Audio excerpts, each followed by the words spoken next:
ثم بعثناكم من بعد موتكم لعلكم تشكرون. സൂറത്തുൽ ബഖറയിലെ 56-ാമത്തെ ആയത്താണ് ഇപ്പോൾ ഓതി കേൾപ്പിച്ചത്.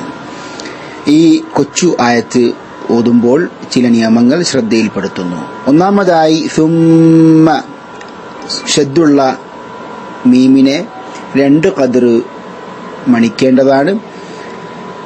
ബഅസ്നാകും മിൻ സുക്കൂനുള്ള മീമിന് ശേഷം മീമ് വന്നു.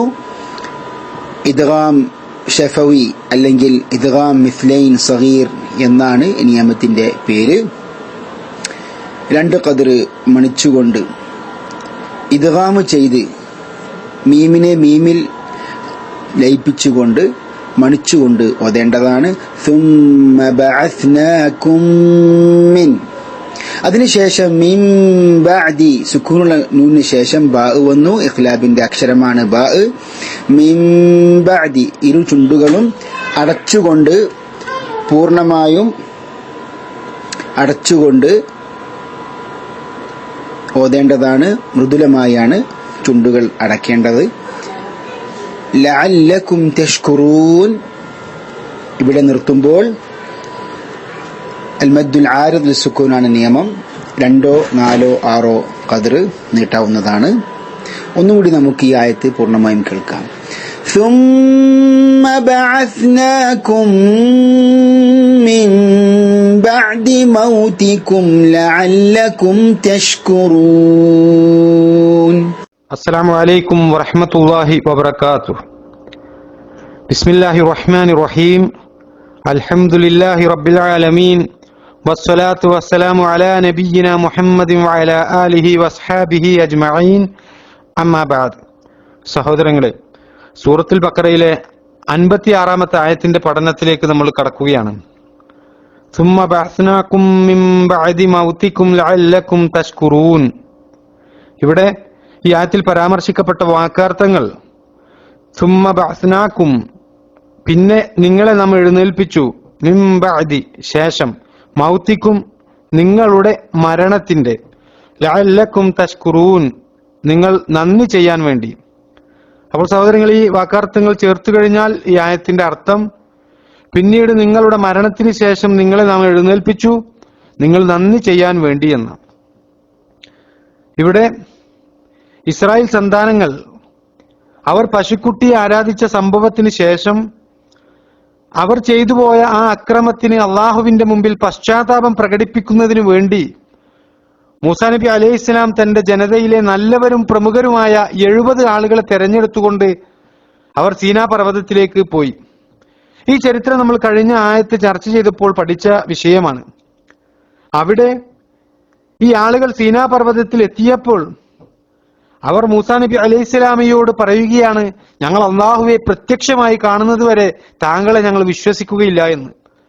ആ സമയം അവരെ ഇടിത്തി പിടികൂടി എന്നാണ്. അവർ അവിടെ വെച്ച് മരണപ്പെട്ടു, വീണുപോയി എന്നാണ് സഹോദരങ്ങളെ പരിശുദ്ധ ഖുർആൻ പഠിപ്പിക്കുന്നത്. ഈ വിഷയം പഠിക്കുമ്പോൾ നമ്മൾ ചർച്ച ചെയ്തതാണ്, മൂസാ നബി അലൈഹി സ്വലാമിയുടെ കൂടെ ഉണ്ടായിരുന്ന ഈ ആളുകളെ ഇടിത്തി പിടികൂടാൻ കാരണമായത് ഇസ്രായേൽ സന്തതികളിൽ പശുക്കുട്ടിയെ ആരാധിച്ച സമയത്ത് ആ തിന്മയെ അവർ വിലക്കിയില്ല എന്നതായിരുന്നു അതിന്റെ കാരണമെന്ന് മഹാനായ ഇബ്നു അബ്ബാസ് റളിയല്ലാഹു അൻഹുവിനെ പോലെയുള്ള സ്വഹാബികൾ പഠിപ്പിച്ചു തന്നത് നമ്മൾ കഴിഞ്ഞ ആയത്ത് ചർച്ച ചെയ്തപ്പോൾ വിശദീകരിച്ച സംഗതിയാണ്. അതുകൊണ്ട് തന്നെ മൂസാ നബി അലൈഹി ഇസ്ലാം കൊണ്ടുവന്ന അദ്ദേഹം തിരഞ്ഞെടുത്ത 70ഓളം ആളുകൾ എന്ന് പറയുന്നത് അവർ ഇസ്രായേൽ സന്തതികളിൽ അറിയപ്പെടുന്ന ഏറ്റവും നല്ല വ്യക്തിത്വങ്ങളാണ്. അവരിലെ ഏറ്റവും നല്ല ആളുകളെ അള്ളാഹു നശിപ്പിച്ചു കളഞ്ഞു എന്ന് ഈ ഇസ്രായേൽ സന്തതികളിലേക്ക് തിരിച്ചു ചെന്നുകൊണ്ട് എങ്ങനെയാണ് ഞാൻ പറഞ്ഞു കൊടുക്കുക എന്ന് മൂസാ നബി അലൈഹി സ്വലാം കരഞ്ഞുകൊണ്ട് അള്ളാഹുവിനോട് സങ്കടം പറയുകയും പ്രാർത്ഥിക്കുകയും ചെയ്തു എന്നാണ് ഇബ്നു കസീർ റഹിമഹുള്ളയെ പോലെയുള്ള തഫ്സീർ പണ്ഡിതന്മാർ നമുക്ക് വിശദീകരിച്ചു തരുന്നത്. ഈ അവസരത്തിൽ മൂസാ നബി അലൈഹി സ്വലാം അള്ളാഹുവോട് പ്രാർത്ഥിച്ച സംഭവം സൂറത്തുൽ അറാഫിലെ 155-ാമത്തെ ആയത്തിൽ പരിശുദ്ധ ഖുർആൻ എടുത്തു പറയുന്ന വിഷയമാണ്. എന്താണ് മൂസാ നബി അലൈഹി സ്വലാം അള്ളാഹുവോട് പ്രാർത്ഥിച്ചത്?